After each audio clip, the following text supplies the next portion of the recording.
দক্ষিণ এশিয়ার ভূ-রাজনীতিতে নাটকীয় পট পরিবর্তন, পাকিস্তানের উত্থান ও ভারতের বিচ্ছিন্নতা। সাম্প্রতিক ভূ-রাজনৈতিক প্রেক্ষাপটে দক্ষিণ এশিয়ায় এক অভূতপূর্ব পরিবর্তন লক্ষ্য করা যাচ্ছে, যেখানে একসময়কার আঞ্চলিক শক্তি ভারতের অবস্থান দুর্বল হয়েছে এবং পাকিস্তান কৌশলগত দিক থেকে নতুন উচ্চতায় পৌঁছেছে। প্রেসিডেন্ট ডোনাল্ড ট্রাম্প এমন নেতাদের পছন্দ করেন যারা সাহসী এবং শক্তিশালী। যখন ভারত ও পাকিস্তানের মধ্যে সংঘাত চলছিল, ভারত চাইছিল যুদ্ধ থামিয়ে দিতে, কিন্তু পাকিস্তান আচমকা পাল্টা হামলা চালায় এবং ভারতের চেয়ে অনেক শক্তিশালী হওয়া সত্ত্বেও তাদেরকে পরাজিত করে। ট্রাম্প এই সাহসিকতায় মুগ্ধ হন। ট্রাম্পের সঙ্গে আসিম মুনিরের বৈঠকে পাকিস্তানের অর্থনৈতিক এবং কৌশলগত গুরুত্ব তুলে ধরা হয়। বিরল মৃত্তিকা ও খনিজ সম্পদের কারণে এবং গ্লোবাল সাউথের ক্রিপ্টো নেতা হওয়ার সম্ভাবনার কারণে পাকিস্তান অর্থনৈতিকভাবে যুক্তরাষ্ট্রের জন্য প্রাসঙ্গিক বলে বিবেচিত হয়। সবচেয়ে গুরুত্বপূর্ণ হল, ভারতকে পরাজিত করার মাধ্যমে পাকিস্তান প্রমাণ করে যে তারা মধ্যপ্রাচ্যের জটিল পরিস্থিতিতে যুক্তরাষ্ট্রের একজন বিশ্বস্ত অংশীদার হতে পারে। ভারতের ভুলগুলো আসলে কী ছিল? এই সময় ভারত পরপর কিছু ভুল সিদ্ধান্ত নেয়, যা ট্রাম্পকে ক্ষুব্ধ করে তোলে। রাশিয়া যখন ইউক্রেনের সাথে যুদ্ধরত, ভারত তখন তাদের কাছ থেকে বেশি বেশি তেল কেনে। ট্রাম্প এটাকে রাশিয়াকে ইউক্রেনের সাথে যুদ্ধ চালিয়ে যেতে সাহায্য করা হিসাবে দেখেন এবং খুব রেগে যান।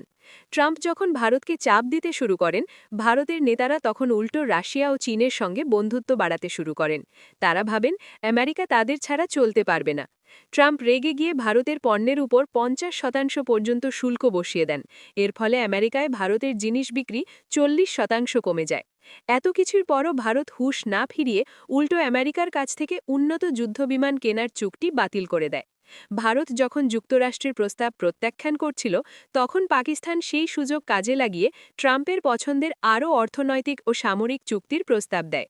ভারত যখন শুল্ক নিয়ে দর কষাকষি করার চেষ্টা করছিল, তখন ট্রাম্প পাকিস্তানকে দীর্ঘ প্রতীক্ষিত ও অত্যন্ত গুরুত্বপূর্ণ একটি F-16 আপগ্রেড ও সামরিক প্যাকেজ অনুমোদন করেন। এই প্যাকেজের ফলে পাকিস্তান নামমাত্র খরচে তাদের ৫০টিরও বেশি অত্যাধুনিক F-16 বিমানকে আরও ১৫ বছরের জন্য সচল রাখতে সক্ষম হয়।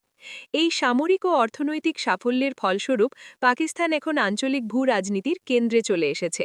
ভূ-রাজনৈতিকভাবে পাকিস্তান এখন চীন ও বাংলাদেশের সাথে একটা অনাবিষ্ঠানিক জোট তৈরি করে ভারতকে চারদিক থেকে ঘিরে ফেলেছে।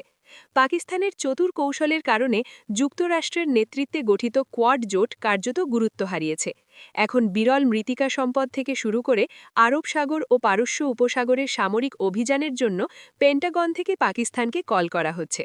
সার্বিক বিশ্লেষণে দেখা যায়, এই নাটকীয় পট পরিবর্তনে ভারত ইতিহাসের এই মুহূর্তে সবচেয়ে বেশি অপ্রাসঙ্গিক। বর্তমান পরিস্থিতিতে অর্থনৈতিক সুরক্ষাই যে জাতীয় সুরক্ষা, এই বিষয়টি প্রমাণিত হয়েছে। পাকিস্তান যখন আন্তর্জাতিক খেলায় মুখ্য ভূমিকা পালন করছে, ভারত তখন খেলার মাঠের বাইরে দাঁড়িয়ে অন্যদের বিজয় দেখছে।